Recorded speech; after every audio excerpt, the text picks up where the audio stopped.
10 things that turned my life around. So through the course of my life, I've had several periods of time with ups and downs with spiritual seeking and meditation, things of that nature.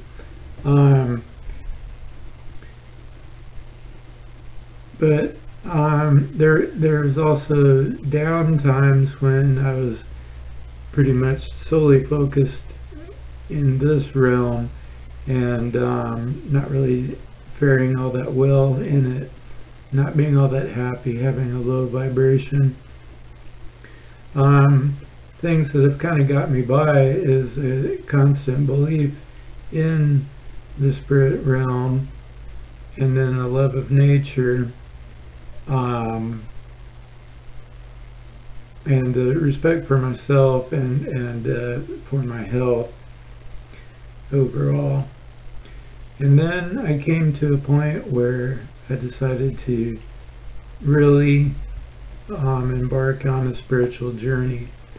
And so the first thing that I did, and in this stage of the game, I wasn't really focused on the spiritual journey. I just knew that I had to make some changes for my happiness. The first thing was I stopped doing things that everybody else wanted me to do. It's not saying I stopped doing everything that other people wanted me to do, but there were certain things that I found draining, like being around certain people, I found draining, and resolved to just not do those things as often, or not at all. I kind of sought out things that I felt were good for me and led to my happiness, and let the things that weren't serving me fall by the wayside. So secondly, I started seeking out like-minded people, people that saw things the way that I saw them, people that brought out the best in me. This was kind of a hard search, and it's one of the things that was wrong with my life before, is I didn't feel like I related to anybody really that was around me.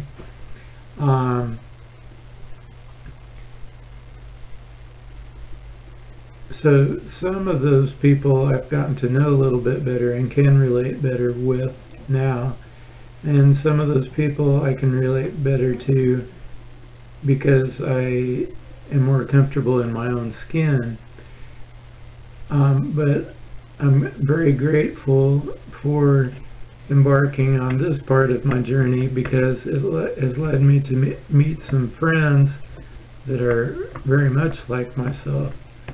In the beginning of this part of the journey, I wasn't consciously seeking out to make more like-minded friends. I was seeking out artistic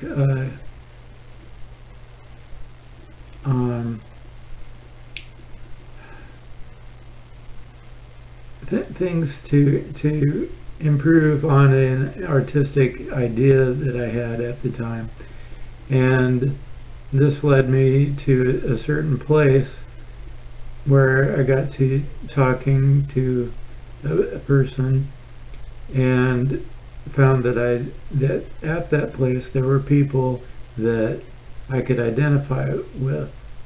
And this was a little shop in town that sells metaphysical goods and all types of spiritual paraphernalia in books and things like that.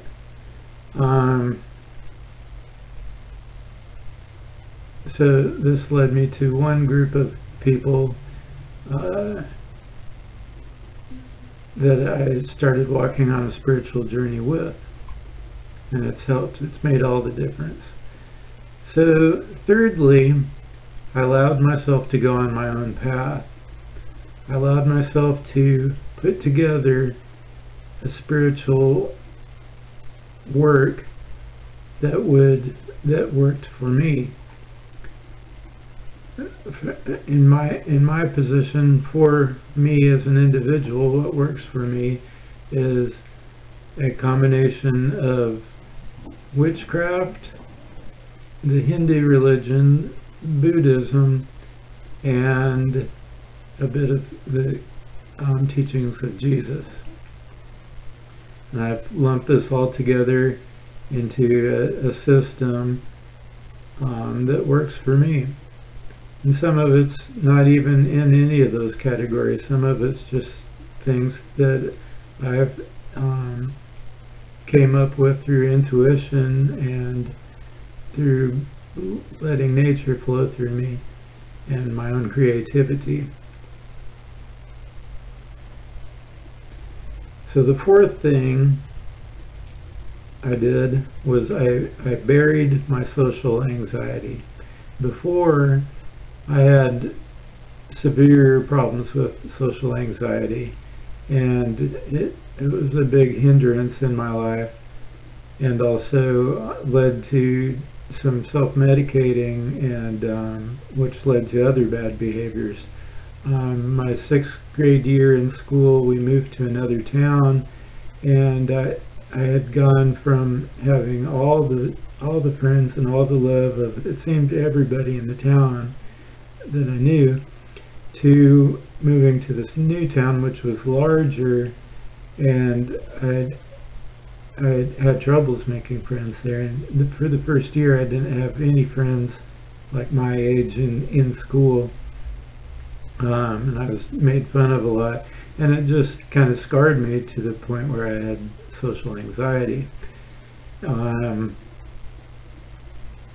So one night, after getting seriously started on my spiritual path, I took an apple and I wrote down all the aspects of my my social anxiety, how it felt to me. I wrote that on the apple, carved it into it, and then with my intuition and all my energy, my personal energy, I held the apple and I put my social anxiety into the apple. Now that may sound pretty far-fetched for some people, but psychologically, if you think about it, it was a powerful act. And it's very similar to psychodrama. So magically or psychologically, however you want to look at it, it worked for me. So I put my social anxiety into this apple and I buried it. And from then on, I gradually felt the anxiety decreasing and felt more comfortable in my own skin and was better able to speak around others and not put my foot in my mouth. Not saying that I was cured from that point on, but I'm saying that was a big footstep towards the healing of my social anxiety.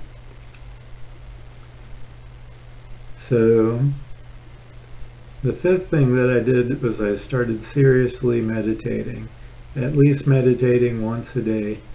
And at first it was only for 10 minutes per day, and then it became 20 minutes, and now I meditate around 3 times a day, I'd say in between 15 and 30 minutes.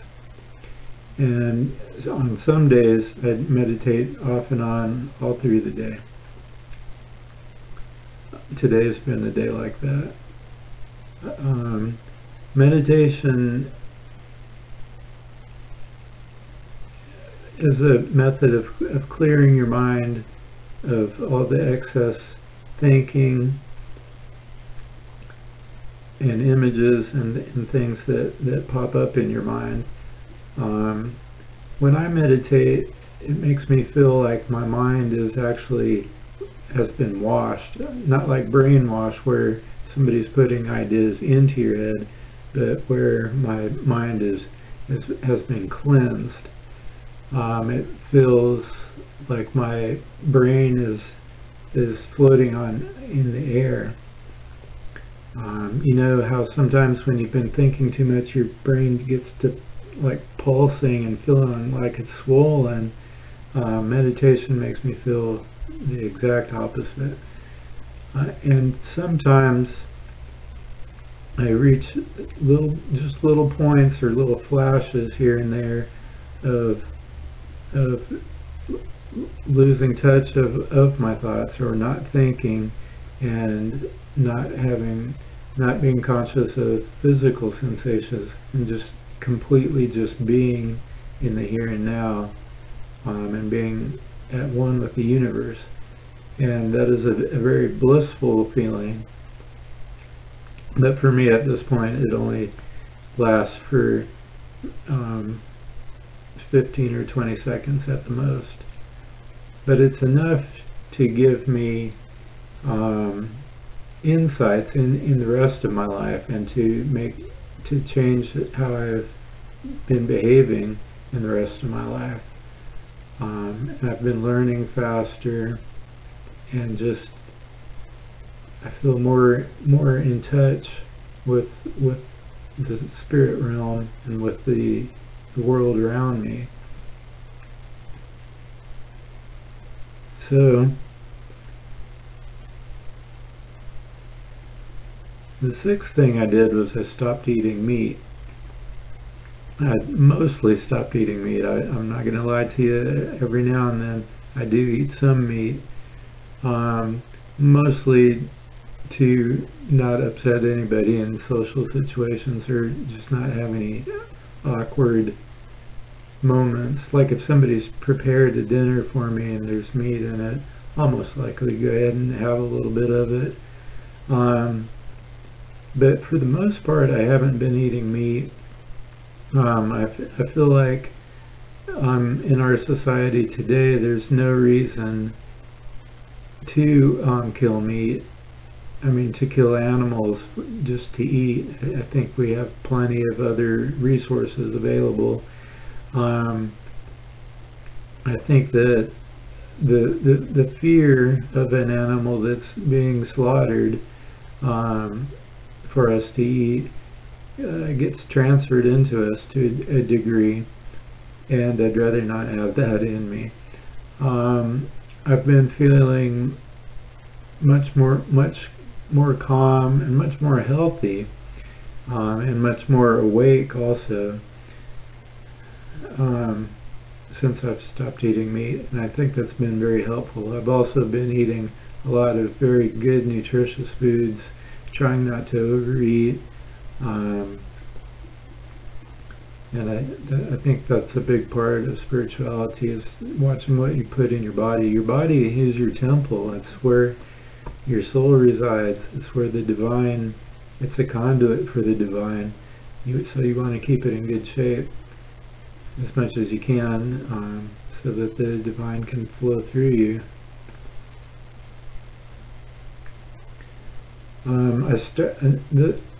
The seventh thing kind of branches off of that. It's exercise. I'd always exercised off and on throughout all my life. My mother was a runner, and that kind of passed on to me, and then I got interested in lifting weights at a fairly young age, and I've always been interested in some form of exercise.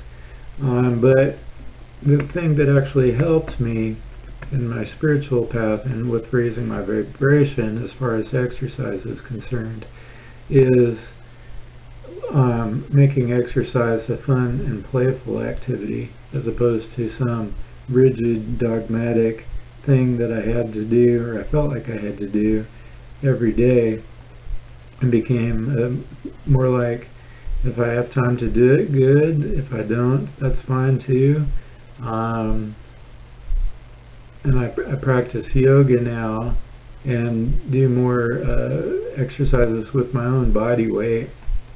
and I just make it fun and playful, and not like I was saying a big rigid dogmatic thing. So the next thing, number 8, is living from the heart. I've really been concentrating on using my heart as my guide and not my mind, and letting my intuition kind of lead me and give me the answers that I need, and just guide me.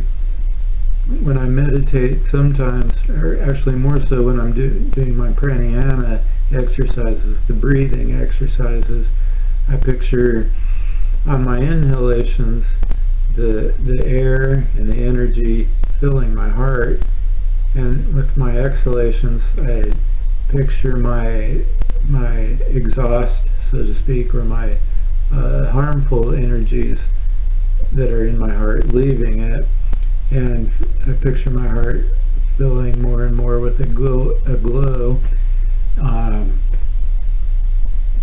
to kind of build up my awareness of my heart and my heart thinking. So number 9 is spending as much time as possible in nature. I've always loved nature, but now I try to really get out. So I got cut off there for a while. My battery in my camera went dead, so I had to do the rest of this now, which is nighttime. So I was on number 9, things that turned my life around, which was spending as much time as possible in nature. And nature is always something that I've loved throughout all my life, and the times that I've spent the most time in nature have always been the best times, and the times when I was most close to spirit or to source. So now I'm trying to spend as much time as possible in nature and loving it, soaking up the prana of the air and the sunlight and the moonlight, and enjoying the peace of nature. And then number 10 is taking creativity over being entertained. What I mean by that is, instead of vegging out on the couch all the time, I'd like to spend time doing artwork, or making these videos, or doing something that builds me, either spiritually or mentally or physically, or all together. Things like reading, and the entertainment that I do take in, and I do still love being entertained. I just don't want to be like a vegetable. Not that vegetables are bad, but you know what I mean. I just don't want to lay on the couch all day and do nothing. So things that I do like as far as entertainment are programs or movies or videos that will help enlighten me and build up my mind power, build up my spirit, or lift me up in some way, make my vibration higher. Uplifting things I find now are much better than depressing things or programs that I kind of feel like, dang, I wish I really hadn't seen that. Things like that, you know. It's much better on your mind and your spirit altogether. So those are my 10 things that have turned my life around. And there are some other smaller things that I didn't include in this list, but I'll just name them off real quickly. Cutting down on caffeine, I don't drink coffee anymore, and just go for tea or water, and that has helped a lot with the anxiety issues and things like that. I had a couple more in mind, but I have forgotten them, but I'm sure I'll talk about them later in another video. So that's it for now. I hope this has helped you in some way. These are all great ways that will help turn your life around. Maybe you can incorporate one of these or all of them or any of them to help your life, or to suggest it to help someone else to raise up their vibration. My goal is to help raise the vibration of the world. Good night and namaste.